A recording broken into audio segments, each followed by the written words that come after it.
6h30, muito a se falar do esporte, começando com a Copa América, sem Brasil, né, Felipe Melo? Muito bom dia a você. Tudo bem, Sil? Bom dia pra você, bom dia pra todo mundo. Aquela musiquinha lá do Aqui é Brasil, a gente tá triste, né, pra colocar, pra gente falar sobre o Brasil, mas eu acho que já era esperado, né? A gente falou na semana passada a dificuldade que o Brasil teria, porque não estava jogando bem, não jogou nenhum jogo bem na Copa América o Brasil, a verdade é essa. E contra o Uruguai, o Brasil mais uma vez não jogou bem. O Uruguai jogou bem? Acho que também não. Mas se esperava mais da seleção brasileira. E o Uruguai fez aquilo que dava. Teve um jogador expulso no segundo tempo, ficou com mais de 20 minutos com um jogador a menos, e a seleção brasileira não deu um chute a gol no segundo tempo. Aliás, deu um com o Endrick, um chute bem fraquinho na segunda etapa, que o goleiro Rocher fez a defesa. Nos pênaltis, o Brasil mais uma vez foi desclassificado. Foi assim contra a Croácia na Copa do Mundo, foi assim agora de novo. O que me deixou meio, não preocupado, mas chateado foi a displicência dos jogadores na hora de bater o pênalti. Sabe aquele passinho lento, moroso? Aquilo lá não dá, né? Aquilo ali mexe com todo mundo e a seleção brasileira foi desclassificada. Agora vai pensar nas eliminatórias, porque precisa garantir vaga na próxima Copa do Mundo. Tudo bem que aumentou o número de vagas e tal, mas a seleção brasileira hoje está na 6ª colocação das eliminatórias, né? Quer dizer, por enquanto não está indo bem, não. Muito pouco, né? Então, agora na Copa América teremos Uruguai e Colômbia. A Colômbia que venceu o Panamá por 5-0 nas quartas de final. E do outro lado teremos a Argentina e Canadá. O Canadá que passou pela seleção do Equador, né? O Canadá conseguiu avançar, passou pela Venezuela, desculpa, o Canadá. E a Argentina passou pelo Equador. A Argentina classificou nos pênaltis, né? Mas amanhã já tem jogo da Argentina contra o Canadá e na quarta-feira Colômbia e Uruguai. Acho que a Colômbia é a que está apresentando o futebol mais... Eu acho que vai dar Colômbia e Argentina, né? Na final. Vamos ver. E no Brasileirão? No Brasileirão, a gente teve ontem mais uma vitória do Palmeiras do Campeonato Brasileiro. O Verdão conseguiu a vitória contra o Bahia, jogando em casa com o Estevão como protagonista de novo.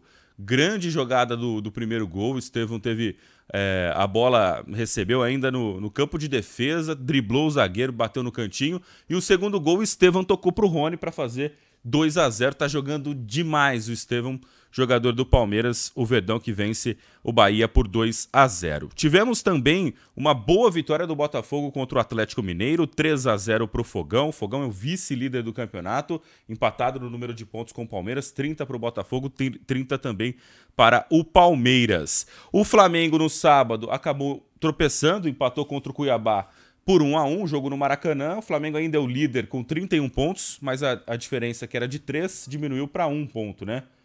Então o Flamengo tem ali os seus perseguidores na cola, o Botafogo e o Palmeiras. Já o Corinthians tomou 3-0 do Cruzeiro, jogando lá em Minas Gerais, no Mineirão. Péssima partida do Timão, que essa semana vive ali na expectativa de anunciar o seu novo treinador, né? Ainda comandado pelo Laruccia, que é o auxiliar técnico do Sub-17, o técnico do Sub-17, né, no caso. Ele ali fazendo uma função de interino no Corinthians, e o Timão aguentando ali a zona de rebaixamento, ainda não consegue sair da parte de baixo da tabela. Quem também não sai é o Grêmio, que perdeu para o Juventude por 3-0 neste final de semana. O Vasco foi lá na volta do Beira-Rio, lá no Internacional, recebendo os torcedores em casa novamente, depois de muitos dias sem jogos no Beira-Rio, em função da tragédia climática que aconteceu no Rio Grande do Sul. Ontem o Vasco da Gama carimbou a volta do Internacional, 2-1 para o Vasco. Quem também venceu foi o Fortaleza, que afundou o Fluminense na zona de rebaixamento, 1-0. O São Paulo no sábado derrotou o Bragantino por 2-0, um bom jogo no Morumbi. E para fechar, o Atlético Paranaense venceu o Atlético Goianiense por 2-1. Então, na classificação, os 4 primeiros, Flamengo 31, Palmeiras 30, Botafogo 30, Palmeiras 30 e São Paulo 27. É o G4 do campeonato. No Z4, na zona de rebaixamento, Corinthians 12, Grêmio 11, Atlético Goianiense 11, Fluminense 7. Lembrando que o Grêmio tem 2 jogos a menos no campeonato nacional. Muito bem, faltou falar do quê? Vamos falar da Eurocopa? Eurocopa. Cristiano Ronaldo deu adeus à Eurocopa nesse final de semana. Portugal, assim como o Brasil, foi eliminado nas penalidades. Portugal perdeu para a França. Nos pênaltis, 0-0 no tempo normal. Nos pênaltis, 5-3 para a França. O João Félix perdeu o pênalti. Cristiano Ronaldo ali ficou decepcionado, se despediu da Eurocopa. Provavelmente foi a última Eurocopa dele.